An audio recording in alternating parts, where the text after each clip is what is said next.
2 minggu dari sekarang semua eskavator keluar dari hutan Aceh. Oke.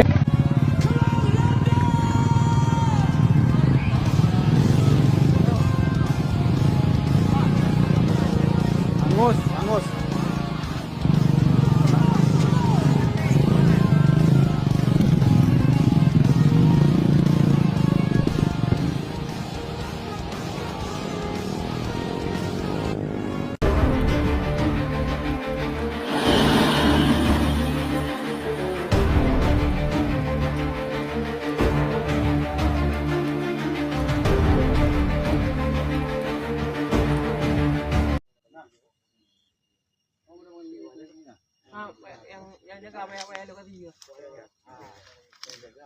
Pasca banjir, truk pengangkut kayu gelondongan di Aceh Barat dibakar warga.